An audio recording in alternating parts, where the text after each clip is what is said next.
네, 21대 국회 제1차 원내대책회의를 시작하겠습니다. 뒤에 보시는 바와 같이, 백보드에 보시는 바와 같이 일하는 국회, 국회법 준수 21대 국회가 시작되었습니다. 이 원칙을 준수하며 일하는 국회를 만드는 제1차 원내대책회의를 시작하겠습니다. 먼저 김태년 원내대표의 발언이 있겠습니다.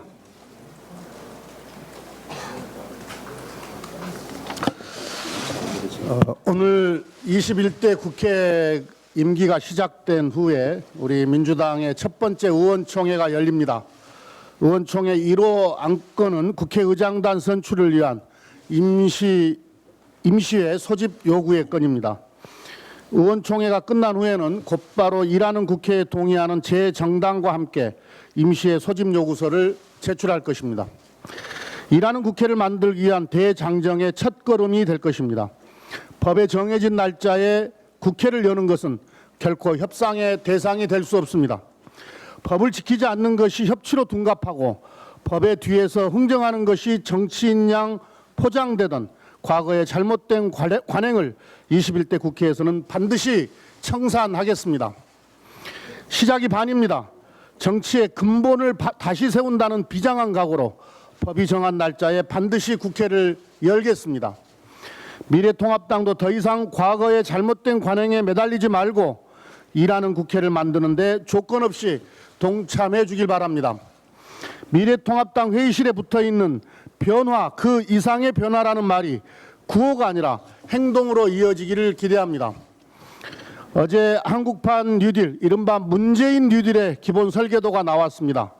문재인 뉴딜에는 국난 극복을 뛰어넘어 포스트 코로나 시대를 앞서가기 위한 미래 전략이 담겼습니다. 문재인 뉴딜은 추격형 경제에서 글로벌 선도형 경제로 전환하기 위한 국가 발전 프로젝트입니다. 국가의 새로운 미래를 열어나갈 문재인 뉴딜이 뉴딜답게 추진되기 위해서는 충분한 재정의 뒷받침과 창의적 발상이 요구됩니다. 특히 디지털 뉴딜과 그린 뉴딜은 혁신 경제로의 전환과 함께 대규모 일자리 창출이 가능한 만큼 과감한 선제적 재정 투자가 필요합니다. 아울러 문재인 뉴딜의 민간의 참여를 확대하기 위한 규제 혁신도 진지하게 검토해야 합니다. 그리고 디지털 뉴딜, 그린 뉴딜은 포용 사회의 기반 위에서 추진되어야 합니다. 고용보험 등 사회 안전망을 강화하고 복지제도의 사각지대를 해소하는 것은 포용 사회 실현과 문재인 뉴딜 추진을 위한 핵심 과제입니다. 아울러 서민형 일자리도 결코 소홀히 해서는 안 됩니다. 문재인 뉴딜의 서민을 위한 일자리를 만드는 알파 전략이 필요합니다. 일전에 학교 환경 개선 사업을 예로 들어 말씀드린 바 있습니다. 대부분의 공공 건물은 건축 후 35년 정도가 되면 개축 예산을 편성합니다. 그런데 7, 80년대 지어진 학교 시설은 매번 특별 교부세로 땜질 보수만 하고 있습니다. 학교 환경 개선 사업을 잘 기획하면 디지털 뉴딜과 그린 뉴딜을 병행 추진하면서 서민형 일자리도 만들어낼 수 있습니다. 문재인 뉴딜의 성공을 위해 민주당이 더 책임 있게 역할을 하겠습니다. 계획 수립 단계부터 정부와 주도적으로 협의해 나가겠습니다. 사업 아이템도 추가로 발굴하고 지역 현안도 반영하여 정부와 함께 실현 방안을 찾아내겠습니다. 문재인 뉴딜로 세계를 선도하는 대한민국을 만들기 위해 당과 정부가 최선을 다하겠습니다. 178만 명에 대한 3차 등교 개학이 하루 앞으로 다가왔습니다. 하지만 아이들의 등교를 앞둔 학부모님들의 마음은 편치 않습니다. 지난달 20일 등교 이후 학생 5명, 교직원 2명이 확진 판정을 받았기 때문입니다. 수도권을 중심으로 한 소규모 집단 감염도 산발적으로 이어지고 있습니다. 다만 학교 내에서의 2차 감염 사례는 없는 만큼 교육당국을 믿고 지켜봐 주시길 바랍니다. 정부와 함께 학교 내 밀집을 최소화하고 방역에 더욱 만전을 기하겠습니다. 특히 학원 등 외부 감염 요인에 대해 더욱 철저히 방비하겠습니다. 교육부는 시도교육청, 지자체와 함께 학원 합동 점검을 실시했습니다. 어제와 오늘은 수도권 학원 밀집 구역에 대한 집중 점검을 실시하고 있습니다. PC방, 코인 노래방 등에 대한 더욱 구체적인 그리고 적극적인 대책도 강구하겠습니다. 필요하다면 당 차원에서 소속 지자체장들과도 이 문제에 대해 긴밀하게 협의하겠습니다. 아이들의 안전을 위한 우리 학부모님들의 노력도 요청드립니다. 등교를 마치고 PC방에 간 학생들이 마스크를 쓰지 않고 대화하거나 거리 간격이 지켜지지 않는 경우가 있다고 합니다. 학부모님들께서도 학생들이 수업 이후 학원이나 노래방, PC방 등 다중이용시설에 가지 않도록 지도해 주시기 바랍니다. 조심스럽지만 아이들과 학부모님들의 일상을 되찾고 우리 사회를 정상화하기 위한 발걸음을 옮겨 나가야 합니다. 민주당 또한 안전한 등교 개학이 이루어지도록 정부와 긴밀히 협력하며 대응해 나갈 것을 약속드립니다. 이상입니다. 조정식 정책위원장의 발언이 있겠습니다. 세계 경제가 극심한 침체에 빠져들면서 우리 경제의 주요한 버팀목인 수출이 큰 타격을 받고 있습니다.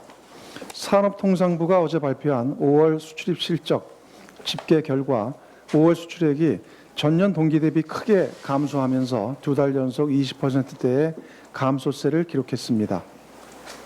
이 와중에 최근 홍콩 보안법 등을 둘러싸고 미중 간의 갈등이 격화되면서 코로나발 경제 위기 대응에 필수적인 글로벌 경제 공조에 균열이 생기고 있어 우려를 가중시키고 있습니다. 무엇보다 양국에 대한 교역 의존도가 높은 우리 경제의 경우 실물 경제에 미칠 부정적 파장을 최소화하기 위한 노력을 적극 기울여야 합니다. 당정은 엄중한 경제 상황에 선제적으로 대처하기 위해 예년보다 한 달여 일찍 하반기 경제정책 방향에 대한 협의를 개최하고 이와 함께 제3차 추경 편성의 뜻을 모았습니다.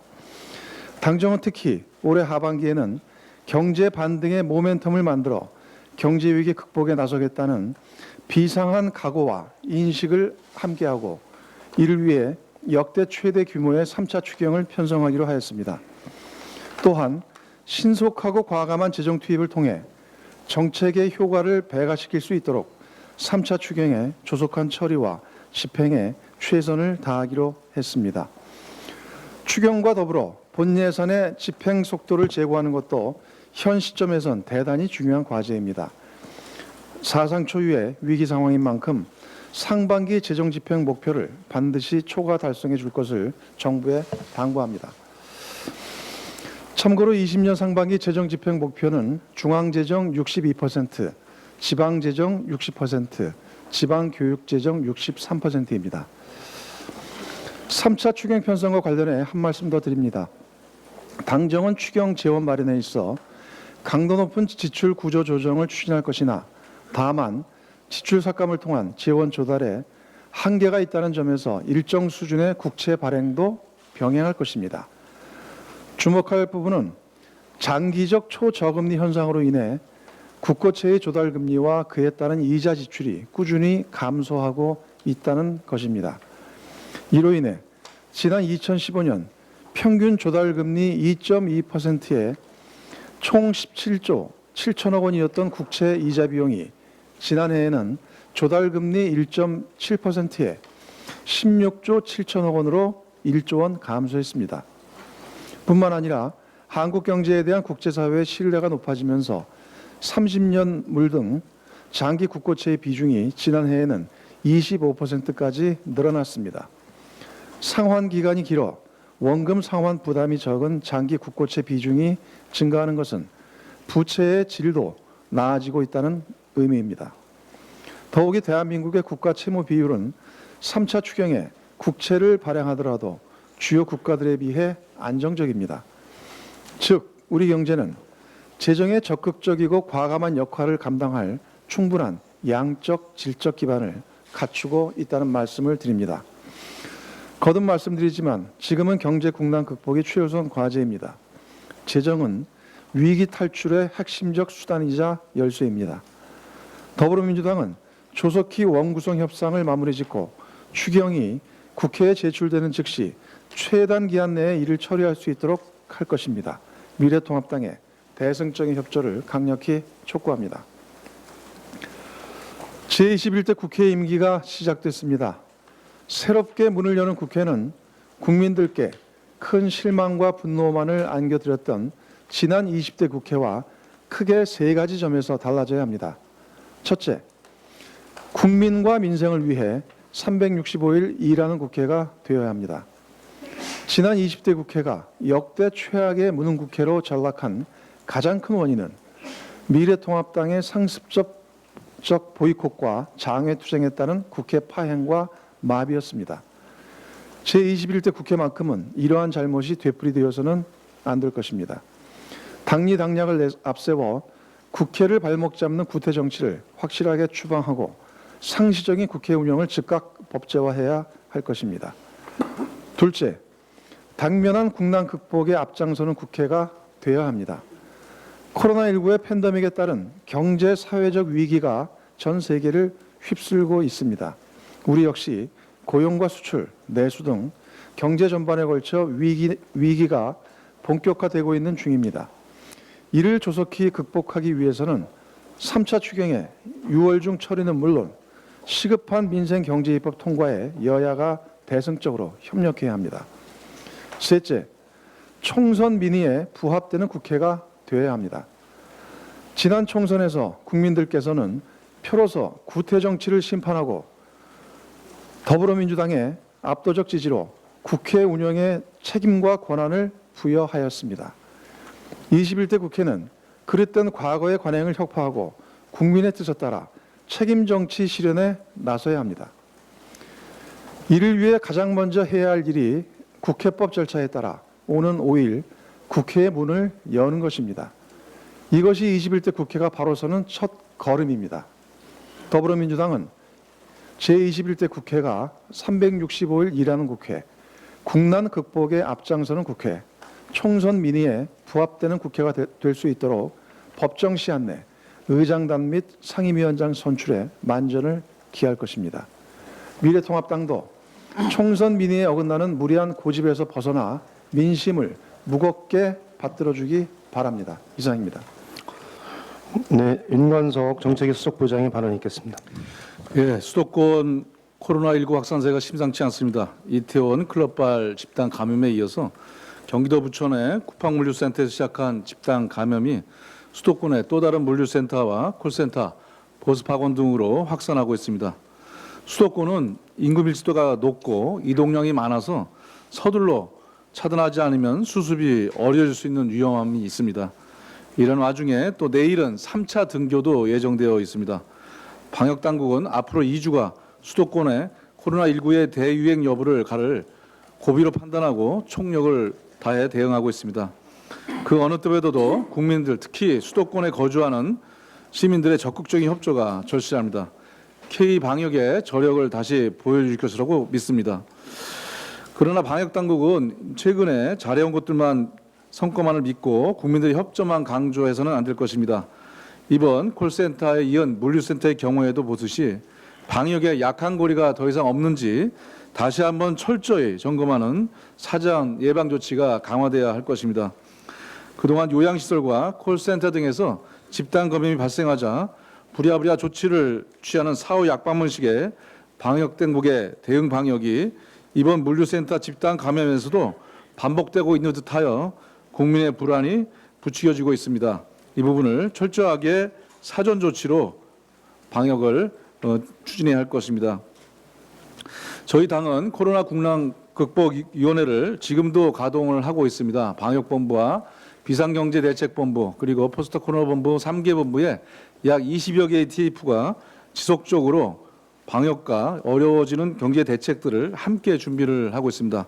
오늘도 오후에 방역본부에서 국제협력 TF에서 여러 가지 중요한 내용들 가지고 토론을 개최합니다. 아울러서 각 지방에서 지금 사실 지자체에서도 방역을 위해서 고군분투하고 있는데 이번 주부터 권역별 순회 간담회를 코로나 국난 극복을 위해서 개최를 합니다. 지자체별로 방문을 해서 지역의 방역의 여러 가지 어려움이라든지 또 준비 태세라든지 약한 고리에 대한 점검이라든지 또 자영업과 중소기업의 어려운 기업들의 비상경제 지원 대책이라든지 또 지자체가 좀 더 적극적으로 이 코로나19 극복을 위해서 나서야 할 문제들에 대해서 함께 지혜를 모으고 자세를 가다듬는 그런 시간이 될 것 같습니다. 다시 한번 방역 당국의 사전 조치에 대한 철저한 그 태세를 강조드리고 또한 국민들의 협조도 부탁드리겠습니다. 이상입니다. 네, 다음은 조성래 국회의원의 발언이 있겠습니다. 예, 원내 선임부대표 조성래입니다. 그 코로나19로 인해서 뭐 세계 경제는 물론 이제 대한민국 경제도 많이 어려운 상황입니다. 이래서 각종 통계들이 뭐 고용 통계, 수출입 통계 등이 사실 계속 안 좋은 통계들이 연이어 발표되고 있는 상황이긴 합니다. 그러나 이런 와중에서 어제 아주 좋은 소식이 들렸습니다. 조선 3사가 카타르 LNG 운반선 103척을 수주했다는 소식입니다. 금액으로 환산하면 한화로 23조 6천억에 해당하는 아주 큰 규모입니다. 그런데 이 그 수주와 관련해서는 숨겨져 있는 이야기들이 좀 있는 것 같습니다. K 방역의 성과가 이 수주를 이끌어내는데 역할을 했다라는 그런 얘기가 있어서 그 말씀을 드리고자 합니다.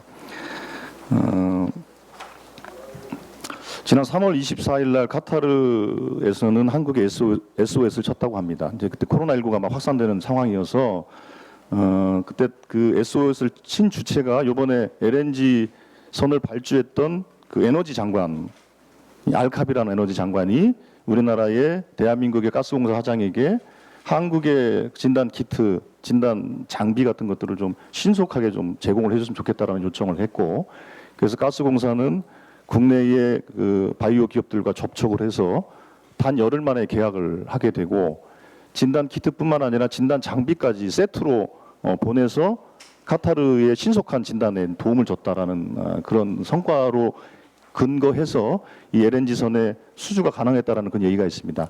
이런 걸 보듯이 K방역, K바이오, K헬스는 그 자체가 하나의 대한민국의 새로운 성장 동력이기도 하지만 이것이 대한민국의 외교력을 높여줘서 국제적 위상을 좀 높여주고 또 한편으로는 다른 산업 가구의 선순환 구조를 만드는 그런 더 큰 역할을 하고 있는 것 같습니다. 그래서 앞으로 더불어민주당과 정부는 K방역, K바이오, K헬스는 물론 이것이 국가적 위상을 높여 나가고 다른 산업과의 선순환 구조를 만들어 내기 위해서 더 최선의 노력을 다하도록 하겠습니다. 이상입니다.